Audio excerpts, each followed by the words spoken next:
नमस्कार मित्रों, मैं आपका अपना गोविंद कुमार नागर ए टू जेड स्टडी चैनल पर आपका स्वागत करता हूं। अपने राजस्थान के भौतिक भूगोल के तहत या राजस्थान के भूगोल के तहत एक सीरीज चला रखी है, राजस्थान का सामान्य ज्ञान और राजस्थान का भूगोल, जिसके अंतर्गत अपने थार का प्रदेश संपूर्ण कर लिया था। अब रही बात प्रश्नों की कि पर्सन सेशन जो अपने है वो एक दो टॉपिक हो जाने दो, उसके बाद में अपने करेंगे। फिर 50-60% मान लो कि अपने करें, फिर भी आपकी प्रैक्टिस सेट हो जैसे भी है, ठीक है। फिर उसके बाद में अपने प्रैक्टिस करेंगे। अब आज जो अपने एक टॉपिक है उसका नाम है अरावली। कौन सा टॉपिक है? दूसरे नंबर का है अरावली है। पहले नंबर का कौन सा था?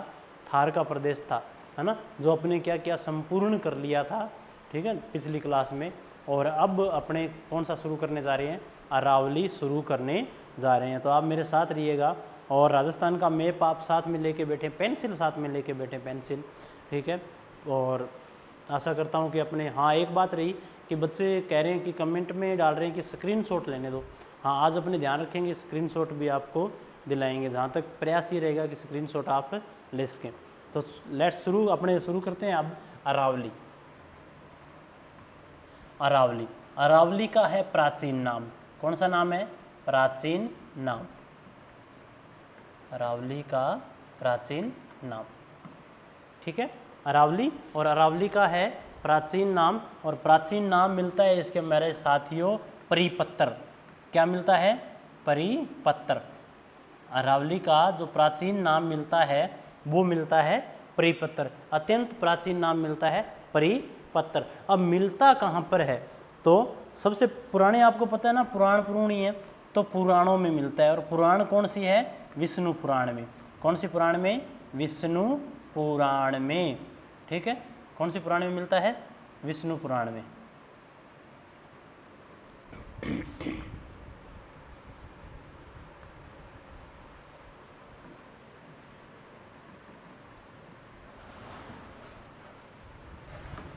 विष्णु पुराण में, विष्णु पुराण में मिलता है, ठीक है। तो अरावली, और अरावली का जो प्राचीन नाम है वो है परिपत्र। और परिपत्र कहाँ मिलता है? विष्णु पुराण में। जितने पुराण है ना, 18 पुराण थे, 4 वेद थे, तो सबसे प्राचीन जो ग्रंथावली है वो वेद ही हैं, भारतीय इतिहास में जैसे अपने पढ़ते हैं, ठीक है। और उनके अंदर यानी कि अरावली को क्या कहा गया है? परिपत्र कहा गया है। क्या कहा गया है? परिपत्र। और कौन से पुराण में नाम मिलता है? तो विष्णु पुराण में नाम मिलता है, ठीक है। अब अन्य नामों की बात करता हूं कि अन्य नाम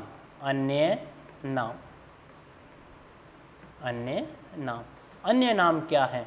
अरावली के अन्य नाम, एक है अरावली, क्योंकि राजस्थान में इसको क्या कहते हैं? अरावली न कहकर अरावली कहते हैं। क्या कहते हैं?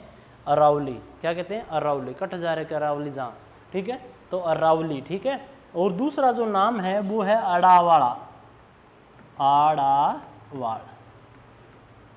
अड़ावल पहाड़, ठीक है। अब अड़ावल पहाड़, कई जो किताबें हैं वो कहती है कि बूंदी में कहा जाता है। बूंदी की जो पहाड़ियाँ ना, उन्हें अड़ावल पहाड़ियाँ कहा जाता है ना। तो अरावली को भी अड़ावल पहाड़ कहा जाता है, ठीक है, लेकिन विशेष तौर पर बूंदी में क्या कहते हैं? अड़ावल पहाड़ कहते हैं, ठीक है। तो मैं दोबारा बोल रहा हूँ, अरावली का जो प्राचीन नाम है वो है परिपत्र। क्या नाम है? परिपत्र। मिलता कहाँ पर है? तो मिलता है विष्णु पुराण में। कहाँ मिलता है? विष्णु पुराण में मिलता है, ठीक है। और इसका अन्य नाम है अरावली। कौन सा है? अरावली। और एक और अन्य नाम है, वो कौन सा है? अड़ावल है। और अड़ावल जो पहाड़ है विशेष कहाँ पर है? बूंदी पर। इसको अड़ावल क्यों कहते हैं? आड़ावाड़ा, ठीक है, जिसमें यानी आड़ा लग जाए, अवरोधक, इसलिए कहते हैं मेरे प्यारे साथियों, क्योंकि ये राजस्थान है, ठीक है, और ये ऐसे है, तो यहाँ पर क्या है कि ये बरसात को यानी कि मानसून को रोकता है, इधर आने नहीं देता मानसून को, इसलिए ये क्या है? अड़ावल है, अड़ावल पहाड़ है, ठीक है। इसलिए इसको क्या कहते हैं? अड़ावल पहाड़ कहते हैं। अब इसको मेरे को नहीं लगता इसमें कोई स्क्रीनशॉट लेने वाली बात है, ठीक है। अरावल परिपत्र विष्णु पुराण में मिलता है, ठीक है। और अन्य नाम क्या है? अरावली, अड़ावल। और अड़ावल विशेष तौर पर बूंदी में कहते हैं। और क्यों कहते हैं? क्योंकि मानसून के आड़े में आता है, मानसून का अवरोधक है। किसका अवरोधक है? मानसून का अवरोधक है। चलो आगे चलते हैं। अरावली,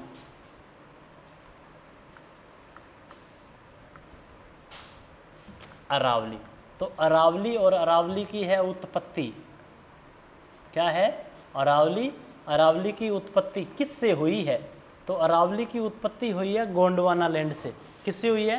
गोंडवाना लैंड से। गोंडवाना लैंड से, ठीक है, कि गोंडवाना लैंड या गोंडवाना भूमि। देखिए, एक जोग्राफर थे, उनका नाम था, यानी भूगोलवेता थे, उनका नाम था Wegener, Alfred Wegener. Alfred Wegener ने एक सिद्धांत दिया था, महाद्वीपीय विस्थापन सिद्धांत, यानी कि महाद्वीप कैसे बने, महाद्वीपों के टुकड़े कैसे बने। उन्होंने ये कहा था कि पहले पृथ्वी क्या थी? एक टुकड़ा थी। क्या थी? एक टुकड़ा थी, यानी कि गोला था। आई बात समझ में? फिर उसके क्या हुए कि इस गोले के भी चारों ओर क्या था? जल राशि थी, उसे पेंथालासा कहा गया। क्या कहा गया? पेंथालासा। और इस के बीच में से एक सागर था, उसका नाम था टेथिस सागर। क्या नाम था? टेथिस सागर। ये टूटी पेंजिया क्या हुई? ये सारी पेंजिया है, पेंजिया। और ये जब पेंजिया टूटी तो पेंजिया के हुए कितने भाग? 2 भाग, एक ऊपर वाला एक नीचे वाला। तो उत्तरी और दक्षिणी, उत्तरी भाग और दक्षिणी भाग। उत्तरी भाग को कहा गया लारेशिया, लोरेशिया या लारेशिया, ठीक है, लारेशिया। और इसे ही अंगारा लैंड कहते हैं। क्या कहते हैं? अंगारा लैंड। और दक्षिणी भाग को कहा गया गोंडवाना लैंड, गोंडवाना लैंड या गोंडवाना भूमि कहा गया। और जो प्राचीन विश्व के जितने प्राचीन पर्वत है ना, वो लगभग गोंडवाना लैंड के कठोर जो भाग हैं वो किसके हैं? गोंडवाना लैंड के ही भाग है। तो अरावली किसका भाग है? गोंडवाना लैंड का भाग है। भारत का प्रायद्वीपीय जो क्षेत्र है वो भी इसी का भाग है। मालवा का पठार है वो भी इसी का भाग है। विंध्याचल पर्वत है वो भी इसी का भाग माना जाता है, ठीक है। चलते हैं आगे। अब देखो, तो अगली है कि इसकी उत्पत्ति किस काल में हुई। काल की बात करें वो तो क्या था? उत्पत्ति किस से हुई, और ये है कि किस काल में हुई। उत्पत्ति किस काल में हुई, किस समय हुई, कि किस काल में इसकी उत्पत्ति हुई। तो इसकी जो उत्पत्ति हुई थी वो हुई थी प्री कैम्ब्रियन काल में। कौन से काल में? प्री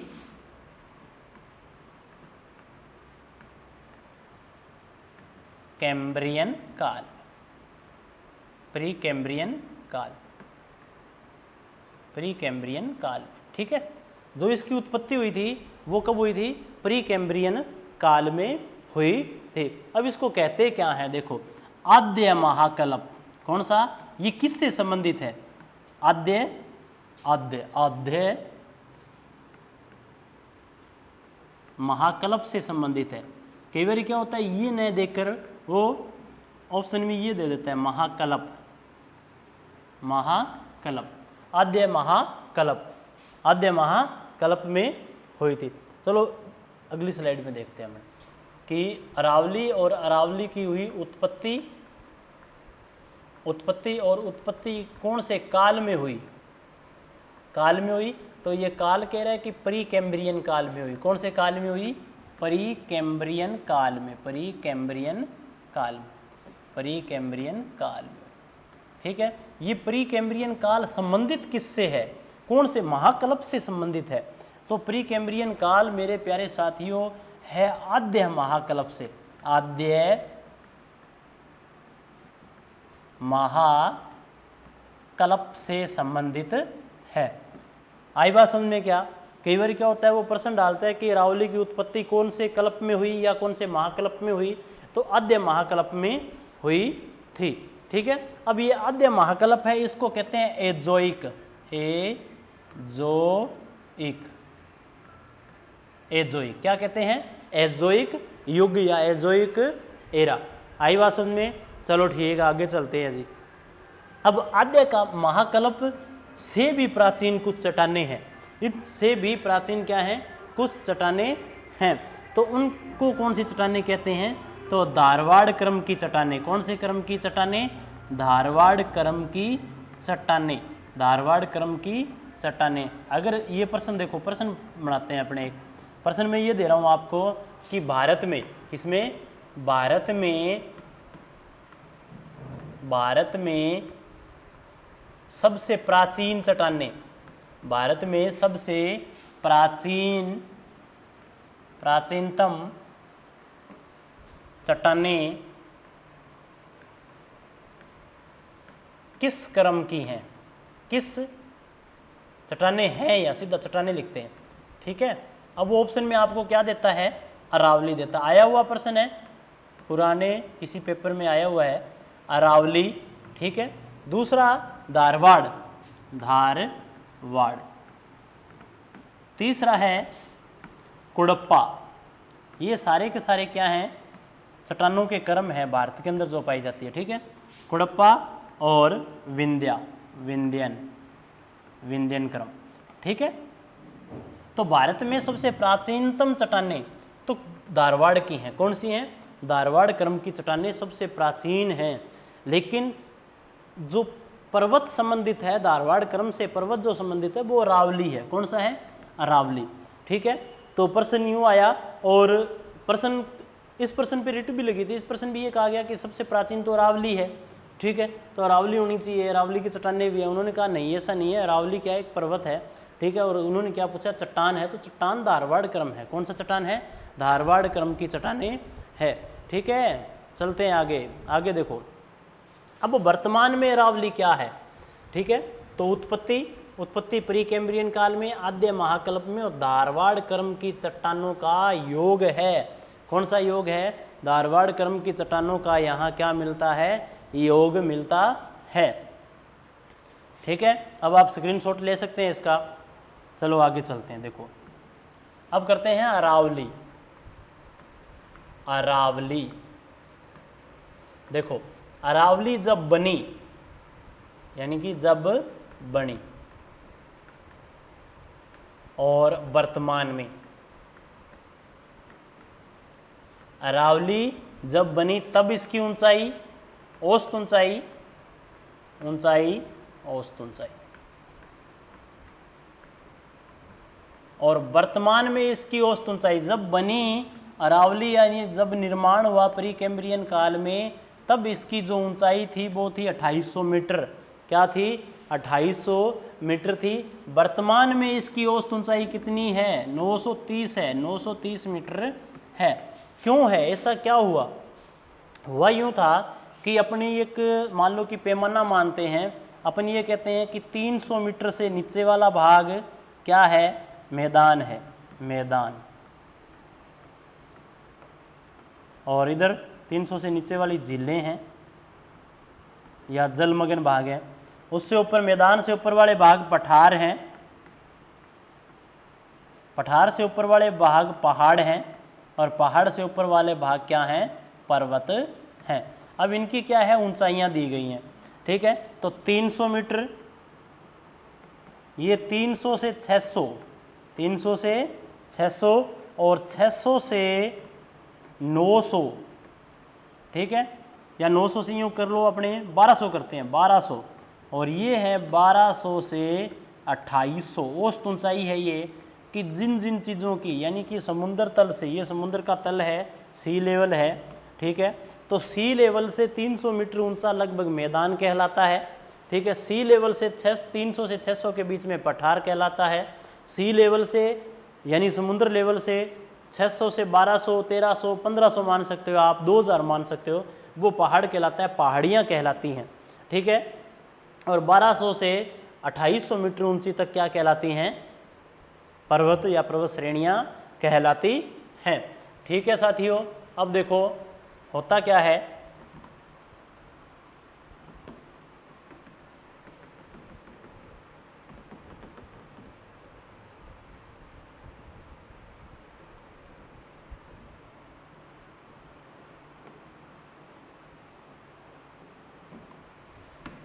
ठीक है। तो जब अरावली बनी तब कितनी थी?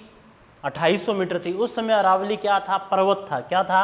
पर्वत श्रेणी, पर्वत श्रृंखला, श्रेणी सीरीज, तो पर्वत श्रृंखला थी। अब वर्तमान में अरावली क्या रह गई? पहाड़ियाँ रह गई। आपने पढ़ा भी होगा, कई किताबों में लिखा हुआ है, जो बढ़िया किताबें हैं वो ऐसे लिखती हैं कि जब अरावली पर्वत श्रृंखला का निर्माण, पर्वत श्रृंखला का निर्माण प्री कैम्ब्रियन काल में हुआ था, ऐसी लाइन लिखी होगी। उसके बाद में फिर वो लिखता है नीचे लाइन की वर्तमान में अरावली के पहाड़ियों की औसत ऊंचाई, देखना आप, अरावली की पहाड़ियों की औसत ऊंचाई, क्योंकि अभी अपने एक डायमीटर देखा, भी पैरामीटर देखा, उसके अनुसार सी लेवल के अनुसार 600 से 900 से ऊपर वाली जो है वो पहाड़ियाँ कहलाती हैं। तो वर्तमान में अरावली क्या बन गई है? पहाड़ियाँ बन गई है। पहले क्या थी? अरावली पर्वत श्रृंखला थी, इसलिए इसकी औसत ऊंचाई कितनी थी? 2800 मीटर थी। अब वर्तमान में कितनी है? तो 930 मीटर है। वर्तमान में अरावली क्षीण अवस्था में है, अवशिष्ट अवस्था में है। तो वर्तमान में किसमें? वर्तमान में अरावली क्या है? वलित तो है ही है, क्योंकि वलित प्रक्रिया से ही बनी थी। साथ में अवशिष्ट है, अवशिष्ट समझते हो ना, बचा कुचा भाग, अवशिष्ट है। साथ में जीर्णावस्था में मिलती है, जीर्णावस्था में। तो वर्तमान में अरावली वलित, वशिष्ठ और जीर्णावस्था में मिलती है। आई बात दिमाग में? चलते हैं, आगे चलते हैं। देखो अरावली, आप इसका स्क्रीनशॉट ले सकते हैं। हाँ चलो आगे चलते हैं। अरावली,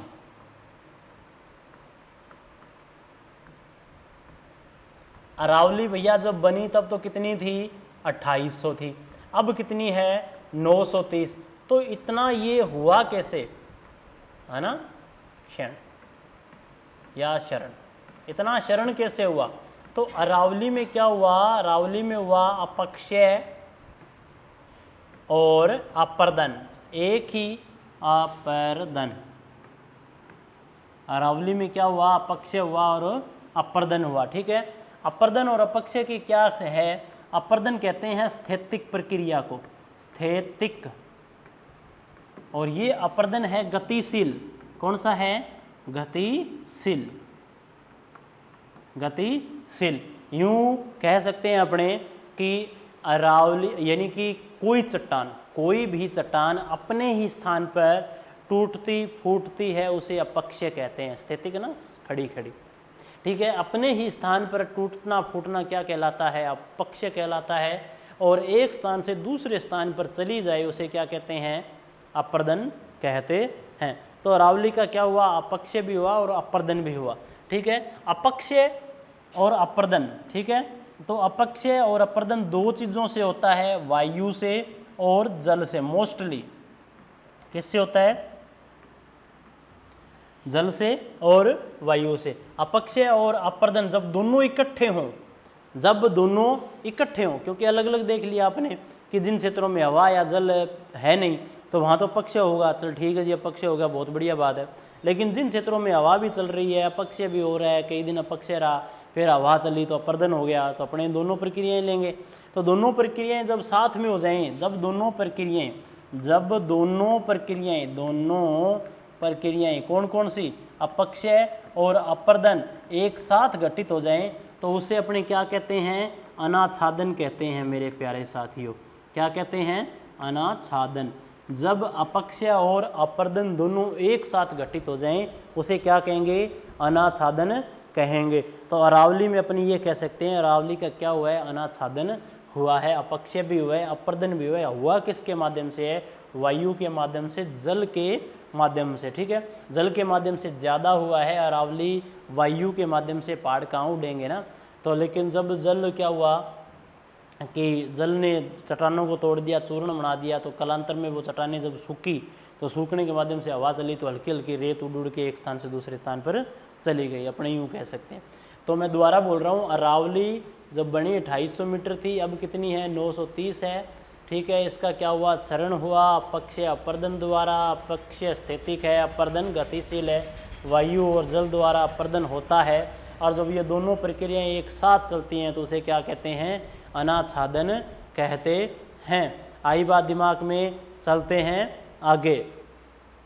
ठीक है जी, आगे चलते हैं। अच्छा, अगर यूँ समझ नहीं आए अपक्षय और अपर्दन वाली कहानी, तो यूँ सोचना कि जितने भी लड़के हैं ना बाल कटाने जाते हैं ना सैलून पे, तो सैलून पे बाल कटाने जाते हैं ना अपने, तो अपने क्या करता है, यहाँ पर हमने ना एक कपड़ा सा रख देता है, कपड़ा सा रख देता है और अपने बैठ जाते हैं, ऐसे बाल काटते रहता है वो, अपने जो बाल कट कट के अपने उसके ऊपर गिरते हैं, गिरते हैं कि नहीं गिरते, तो उसे क्या कहते हैं, जब अपर्दन इसके ऊपर गिरता है, यानी बाल उसके ऊपर गिरते हैं, तो उसे कहते हैं अपक्षय। क्या कहते हैं, अपक्षय, क्योंकि अपने यहाँ नीचे गिर रहे हैं बाल। थोड़ी देर में वो क्या करता है कि उसको काट कर क्या करता है, वो इसको इकट्ठा करता है और बाहर ले जाके डाल देता है ना, उसे कहते हैं अपर्दन। आई बात समझ में, गतिशील होगी ना अपने बालों की, क्या होगी, गति होगी। आई बात समझ में, हाँ अपने यूँ समझ सकते हैं। ठीक है, समझ गए होंगे शायद। ठीक है, चलते हैं आगे कि अरावली क्या है, अरावली, अरावली और अरावली भारत में विस्तार, अरावली और अरावली का है विस्तार भारत में, और अरावली का विस्तार है राजस्थान में। अरावली का विस्तार राजस्थान में और अरावली का विस्तार राजस्थान में। ठीक है, तो अरावली का विस्तार राजस्थान में पहले करते हैं भारत में, तो भारत में ये रहा। ठीक है, और यहाँ है लक्षद्वीप। कौन सा है, क्योंकि कई बार क्या होता है प्रश्न, बड़ी परीक्षाओं में प्रश्न पूछा जाता है कि लक्षद्वीप का या लक्षद्वीप का संबंध जो है अरावली से है, तो हाँ है, क्योंकि लक्षद्वीप अरब सागर में है और अरावली भी अरब सागर से ही निकलती है, तो अरब सागर से निकलती है अरावली। ठीक है, और जाती है कहाँ तक, JNU जवाहरलाल नेहरू विश्वविद्यालय कैंपस। ठीक है, या राष्ट्रपति भवन, पास में ये ज़्यादा दूर नहीं है। ठीक है, राष्ट्रपति भवन नई दिल्ली। ठीक है, और रायसीना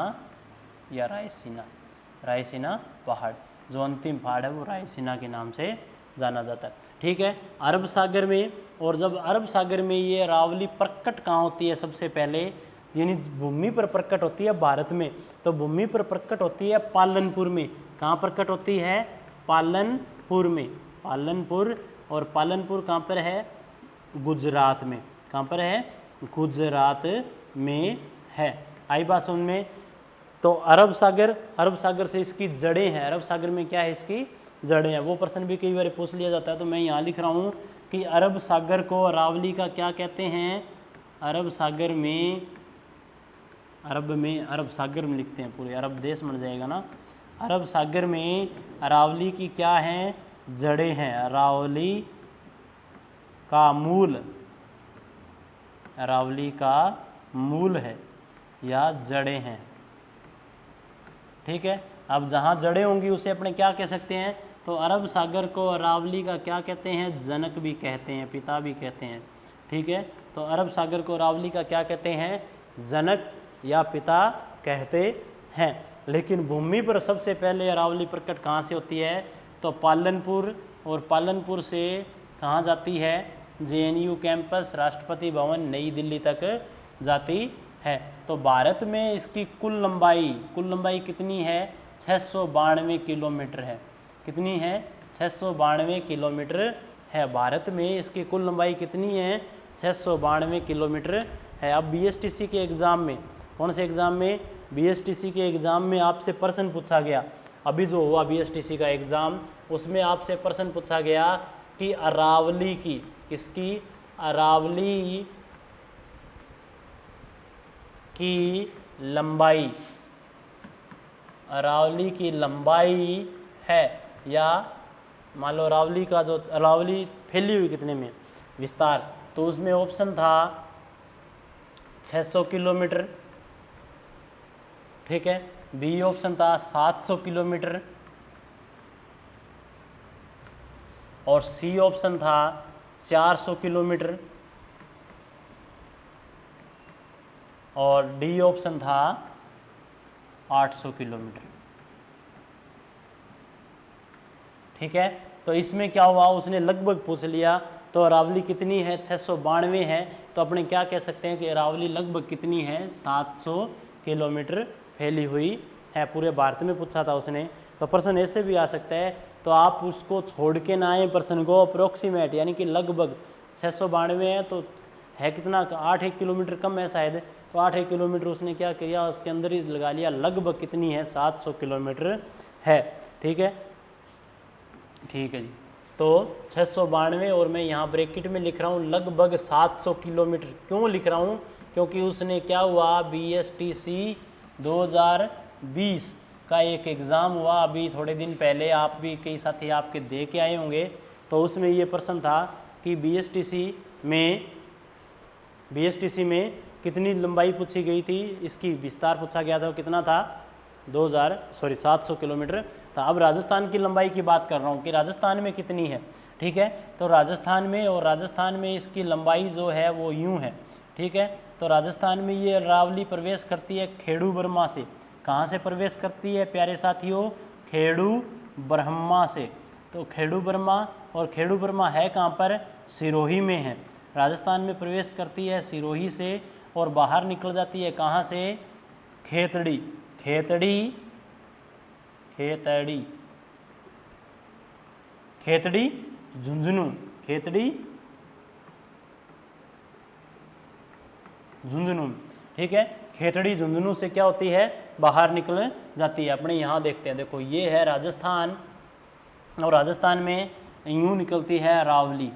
ठीक है, तो ये है खेड़ू ब्रह्मा, खेड़ ब्रह्मा या खेड़ू ब्रह्मा, और ये खेड़ू ब्रह्मा नामक स्थान जो है वो सिरोही ज़िले में है।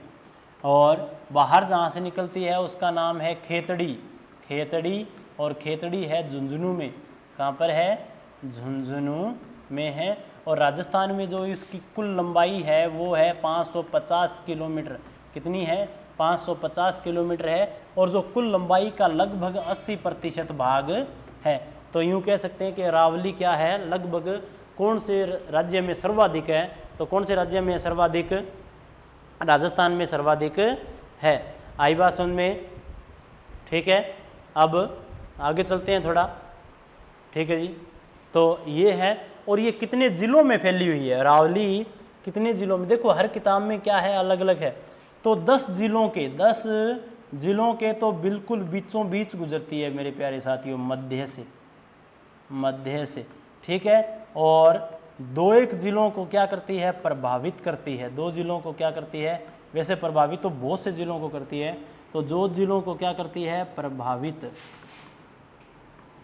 2 ज़िलों को क्या करती है, प्रभावित करती है। ठीक है, 2 ज़िलों को क्या करती है, प्रभावित करती है। आई दिमाग में। चलते हैं थोड़ा सा और आगे, मैं इसकी पीछे वाली स्लाइड पे देखता हूँ कि अपन ने ये क्या किया। ठीक है, तो आप इसका स्क्रीनशॉट ले सकते हैं। हाँ ठीक है, तो मैं ये कह रहा हूँ कि अरावली का जनक किसे कहा जाता है, अरावली का जनक, ये लो, अरावली का जनक, ये प्रश्न भी आया हुआ है, अरावली का जनक, अरावली का पिता अरब सागर है। कौन सा है, अरब सागर है। ठीक है, अरब सागर है। तो यूँ कह सकते हैं अपने कि अरावली जो निकली है वो कहाँ से निकली है, अरब सागर से निकल कर आई है। और अरावली ऐसे निकलते हुए और कहाँ तक जाती है, JNU कैंपस तक जाती है। अब इस अरावली को हरियाणा में क्या कहते हैं, हरियाणा में अरावली को हरियाणा में कहते हैं डोसी पर्वत। कौन सा पर्वत, डोसी, डोसी पर्वत कहते हैं। ये जो डोसी पर्वत है, डोसी,